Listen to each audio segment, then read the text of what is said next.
আসসালামু আলাইকুম প্রিয় এমপিভুক্ত শিক্ষকবৃন্দ, সকলকে আমার ভিডিওতে স্বাগত জানাচ্ছি। ভিডিও শুরু করার আগে আপনার কাছে আমার একটি ছোট্ট অনুরোধ, আপনি যদি আমার চ্যানেলে নতুন হয়ে থাকেন তাহলে আমার চ্যানেলটি সাবস্ক্রাইব করে পাশে থাকবেন। আমি আজকে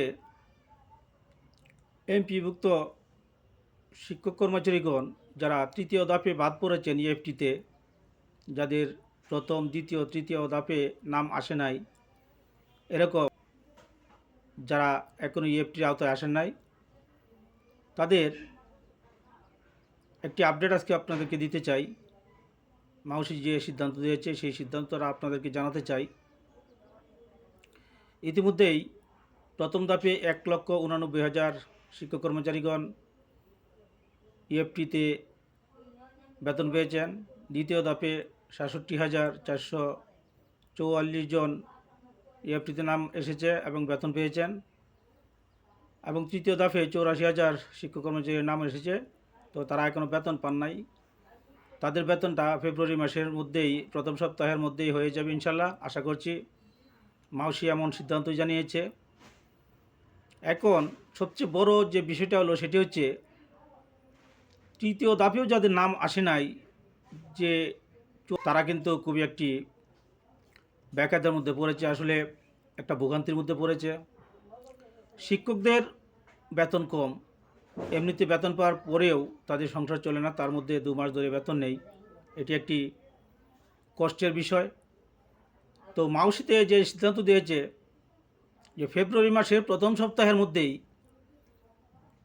প্রধান শিক্ষকের যে ড্যাশবোর্ড আছে, সে ড্যাশবোর্ডে যে তথ্যগুলো ভুল হচ্ছে, যেমন নামের ভুল, জন্ম তারিখের ভুল, অ্যাকাউন্টের ভুল, এই ভুলগুলো আবারও তথ্য সংশোধন করে পাঠাতে হবে মাউসিতে। মাউসি কিন্তু এই একটা সিদ্ধান্ত জানিয়েছে, তাদের তথ্য সংশোধন হবে। তবে এখানে একটি বিষয় আমি জানিয়ে রাখি, যে বিষয়টি হচ্ছে, যাদের নামের ভুল, এনআইডিতে নামের ভুল, জন্ম তারিখের ভুল, কিংবা ব্যাংকের অ্যাকাউন্ট নম্বর ভুল, তারা কিন্তু কিছু লেট হলেও, অর্থাৎ বিলম্ব হলেও, তারা কিন্তু সংশোধনের আওতায় আসবে, এটা আশা করা যায়, সংশোধন হয়ে যাবে।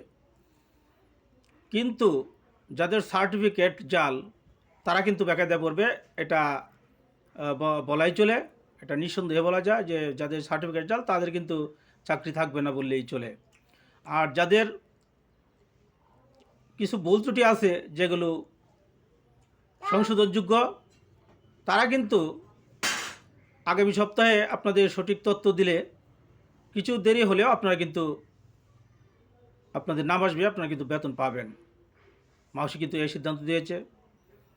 তো এই ছিল আজকে আমার কাছে সর্বশেষ আপডেট ইএফটির। ভিডিওটি ভালো লাগলে অবশ্যই লাইক, কমেন্ট করতে ভুলবেন না। আজকে এ পর্যন্তই। আল্লাহ হাফেজ।